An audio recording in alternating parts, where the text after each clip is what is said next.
Hello friends, இன்றைக்கி வந்து நம்ம ஜர்தோசியில் ஸ்டெம் ஸ்டிச் பார்க்க போகிறோம்.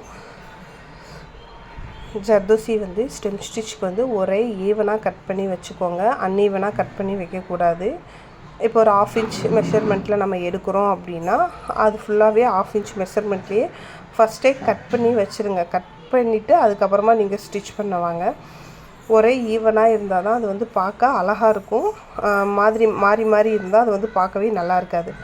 நார்மலாக இப்போ ஜர்தோசி அவுட்லைனுக்கு நம்ம எடுத்தோம் இல்லையா, அதே மாதிரி ஒரு இது எடுத்துகிட்டு குத்திடுறோம். ஒரு லைன் போட்டுக்கோங்க. குத்திட்டு குட்டியாக ஒரு லாக் போட்டால் கொஞ்சம் ஸ்ட்ராங்காக நிற்கும்.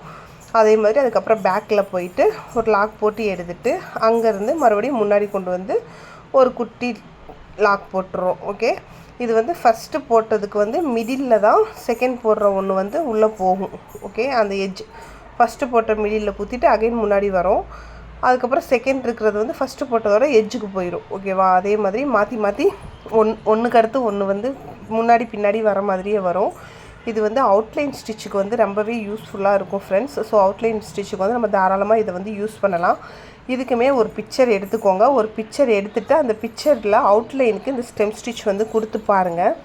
ரொம்ப அழகாக இருக்கும். ஸோ அதனால் வந்து நீங்கள் வந்து தாராளமாக இதை வந்து ப்ளவுசஸில் வந்து அப்ளை பண்ணலாம். இப்போ ஒரு சுகர் பீட் கொடுக்குறோம், அகைன் த்ரெட் ஒர்க் கொஞ்சம் கொடுக்குறோம், அதுக்கு மிடில் கூட நம்ம வந்து இந்த ஸ்டெம் ஸ்டிச் கொடுத்துக்கலாம். கொடுத்துட்டு அகைன் மறுபடியும் ஒரு த்ரெட் ஒர்க் கொடுக்குறப்போ வந்து இது வந்து நல்லா ஹைலைட் பண்ணி காட்டும். ப்ளவுஸ் வந்து ரொம்ப கிராண்டாகவும் காட்டும். நம்ம மோஸ்ட்லி ஜர்தோசி யூஸ் பண்ணாலே ப்ளவுஸ் வந்து கொஞ்சம் கிராண்டாக தான் காட்டும்.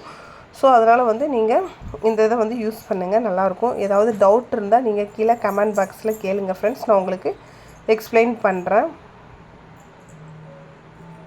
ஒவ்வொரு தடவை போடும்போது குட்டியாக ஒரு லாக் போட்டுருங்க. அந்த லாக் ஏன் போடுறோம் அப்படின்னா அது வந்து கொஞ்சம் மூவ் ஆகாமல் ஸ்ட்ராங்காக அப்படியே நிற்கும். ஆனால் லாக் போடாமல் போட்டால் என்னாகும் அப்படின்னா அது கொஞ்சமாக ஆடுறதுக்கான சான்சஸ் இருக்குது. ஒரு குட்டியாக ஒரு லாக் போட்டோம் அப்படின்னா அது வந்து அப்படியே ஸ்ட்ராங்காக நின்றுக்கிறோம். ஸோ அதனால் வந்து மூவ் ஆகாது.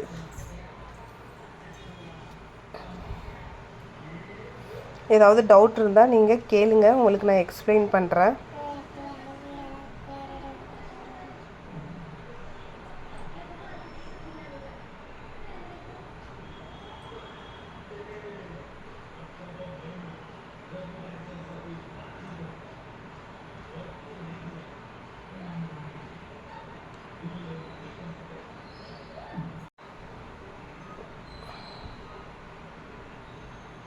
இதில் ஜமிக்கி வச்சுமே நம்ம ஸ்டெம் ஸ்டிச் பண்ணுவோம். அதை வந்து நெக்ஸ்ட் வீடியோவில் நான் உங்களுக்கு எப்படி பண்ணுறதுன்னு சொல்லித்தரேன்.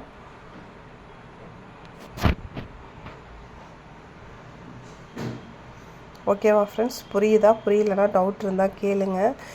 இதோட அவுட்லுக் எப்படி இருக்கும் அப்படின்னா, நம்ம வந்து சரடெல்லாம் இருக்கும் பார்த்தீங்களா, சரடு பார்த்துருப்பீங்களா, அதில் வந்து 2 இது இப்படி ரோல் ஆகிட்டு வரும்.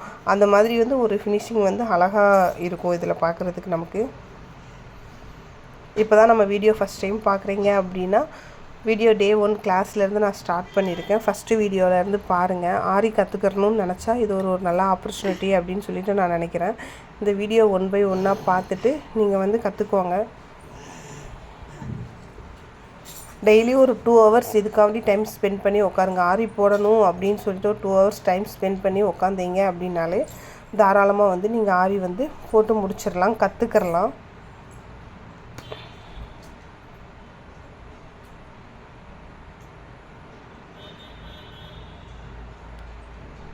ஏதாவது டவுட் இருந்தால் கமெண்ட் பாக்ஸில் கேளுங்க ஃப்ரெண்ட்ஸ், நான் உங்களுக்கு எக்ஸ்பிளைன் பண்ணுறேன்.